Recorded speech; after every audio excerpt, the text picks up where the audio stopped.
Tugas mandiri episode pertama, Resilience, Tangguh, dan Teknologi. Seri Semangat Guru program Guru Belajar dan Berbagi Kemendikbud. Ya. Selamat pagi Bapak Ibu sekalian. Jadi perkenalkan, nama saya Idewayu Widarini. Saya mengajar sebagai guru bahasa Inggris di SMP Negeri 2 Susut, Kabupaten Bangli, Provinsi Bali. Nah, di sini terkait dengan tugas mandiri pengembangan diri resilience, tangguh, dan teknologi, berdasarkan hasil refleksi saya terhadap pembelajaran jarak jauh yang saya lakukan selama ini, saya dapat menyimpulkan bahwa saya masih berada pada tingkat kematangan teknologi, yaitu substitution. Kenapa saya katakan saya masih berada pada level substitution atau pemula? Karena di sini pada dasarnya pembelajaran yang saya lakukan selama pandemi COVID-19 ini masih sama dengan pembelajaran tatap muka kondisi normal, di mana sebagian besar materi itu dijelaskan oleh guru, kemudian siswa mengerjakan latihan. Hanya saja pada saat pandemi, pembelajaran jarak jauh, medianya ada media teknologi di sini yang membantu untuk interaksi guru. Sedangkan proses pembelajarannya masih sama. Guru memberikan materi kepada siswa melalui video di sini, kemudian siswa mengerjakan latihan melalui aplikasi pembelajaran. Di sini saya menggunakan Google Form maupun Quizzes. Jadi itu contoh aplikasi yang sering saya gunakan ketika memberikan latihan kepada siswa maupun ulangan. Nah, dari kegiatan keikutsertaan saya pada kegiatan Semangat Guru Keterampilan non-teknis ini, saya harapkan tingkat kematangan teknologi saya yang awalnya berada pada level substitution bisa meningkat menjadi level augmentation. Jadi dari level pemula bisa ke level kedua. Nah, di sini di substitution, pembelajaran yang awalnya pemanfaatan teknologinya kurang optimal bisa menjadi pembelajaran yang lebih optimal lagi pada level augmentation, karena pemanfaatan teknologi lebih intensif dan tidak hanya sebatas memberikan tugas, tetapi di level augmentation ini aplikasi ini juga bisa dimanfaatkan untuk misalnya pemberian feedback ataupun umpan balik pada siswa serta melakukan refleksi secara bersama-sama. Tuh. Maupun bisa juga digunakan untuk afirmasi sebelum pembelajaran dimulai.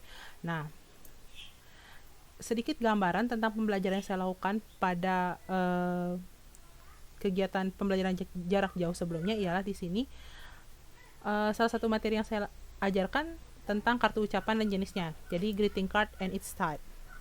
Nah, yang pertama saya lakukan sebelum pembelajaran jarak jauh dilaksanakan ialah saya men-share materi berupa handout kepada siswa yang saya buat sendiri handoutnya melalui WhatsApp grup mata pelajaran. Jadi siswa mempelajari dulu materi yang terdapat pada handout. Pada pembelajaran jarak jauh, saya men-share video penjelasan tentang materi greeting card di sini. Kemudian siswa mengkonfirmasi apa yang mereka peroleh dari pembelajaran mereka secara mandiri dengan membaca handout dengan apa yang saya sampaikan di dalam video. Setelah itu siswa mengerjakan latihan. Nah, di sini siswa mengerjakan latihan melalui Google Form. Link Google Form saya share melalui WhatsApp group. Nah, siswa mengerjakan latihannya secara daring. Nah, kemudian hasilnya keluar, selesai begitu saja tanpa ada feedback dari saya karena nilai sudah masuk, selesai.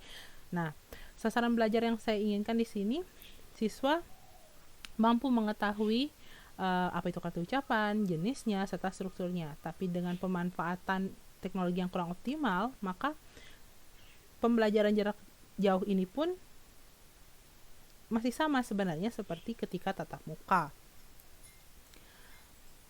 Nah, berikutnya tingkat kematangan atau tingkat berpikir siswa yang saya harapkan dapat meningkat adalah dari siswa saya pada level mengingat dan menghafal bisa menjadi siswa yang memiliki kematangan berpikir berupa keterampilan dasar dan pemahaman konsep dasar.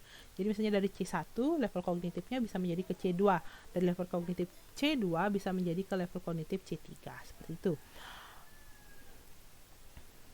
Nah, salah satu aplikasi yang ingin saya gali lagi potensinya adalah di sini Quizzes, karena sebelumnya saya hanya menggunakan aplikasi ini sebatas untuk memberikan latihan maupun ulangan dengan menggunakan fitur kuisnya. Padahal ada fitur lain dalam Quizzes yang bisa guru-guru manfaatkan, yaitu fitur lessons. Nah, di sini saya belum optimal dalam menggunakan fitur lesson ini, bahkan saya belum pernah mencobanya. Jadi fitur lesson ini memberikan pengalaman belajar pada siswa, di mana siswa menyimak materi, kemudian di tengah-tengah materi akan diselingi dengan kuis-kuis kecil sebagai konfirmasi terhadap pemahaman siswa. Jadi pembelajaran ini tidak monoton, di mana misalnya siswa harus mendengarkan materi dulu sampai tuntas baru buat latihan, tapi di sini di tengah-tengah penjelasan itu disisipi kuis-kuis kecil untuk mengecek pemahaman siswa, seperti itu. Jadi siswa akan lebih tertarik dan nanti akan memiliki motivasi dan keinginan untuk belajar secara mandiri. Jadi mulai tumbuh keinginannya untuk belajar mandiri. Belajar secara mandiri, menggali informasi, tidak hanya mengandalkan misalnya penjelasan dari video yang di-share oleh guru, ataupun hanya sebatas membaca dari buku, tapi juga menggali informasi dari media-media lain. Nah, di sini gambaran singkatnya tentang kegiatan pembelajaran saya lakukan, yang ingin saya lakukan dengan menggunakan fitur lessons ini. Yang pertama, saya akan menyiapkan materi sekaligus latihan singkat menggunakan fitur lessons pada Quizzes. Kemudian saya membagikan link lesson Quizzes ini pada siswa via WhatsApp group. Lalu kami akan melakukan refleksi bersama-sama. Nah, untuk melakukan refleksi bersama-sama ini secara lebih interaktif, bisa menggunakan misalnya video conference seperti Zoom maupun Google Meet. Nah, terkait dengan tantangan atau hal-hal yang perlu saya perbaiki, saya lihat dari metrik keterampilan tantangan kerangka CMR, keterampilan teknis yang masih harus saya perbaiki adalah bagaimana saya mampu memanfaatkan fitur-fitur dalam aplikasi pembelajaran ini secara optimal, seperti tadi Quizzes misalnya. Fitur lessons belum pernah saya manfaatkan dengan optimal. Bagaimana saya bisa mengemas itu untuk pembelajaran saya. Kemudian juga G Suite, misalnya Google Suite. Tidak hanya Google Form di sana, tapi juga ada misalnya seperti Google Jamboard yang bisa digunakan untuk thinking board, ataupun digunakan untuk mengetahui apa sih pengetahuan dasar siswa terhadap materi, seperti apa persepsi, seperti itu. Kemudian untuk keterampilan pedagogisnya, banyak hal yang perlu saya perbaiki. Pertama, bagaimana saya bisa mengemas materi saya lebih beragam, bervariasi, tidak hanya dari segi isi, tapi juga segi kompleksitas materi tersebut.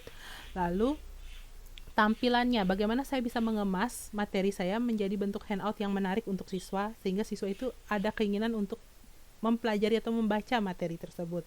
Lalu, yang terakhir adalah bagaimana saya mampu meningkatkan motivasi siswa saya agar memiliki minat untuk belajar, mampu belajar secara mandiri, tidak hanya terpusat pada guru, tapi juga terpusat pada diri mereka, bagaimana mereka mau menggali materinya lebih dalam, seperti itu.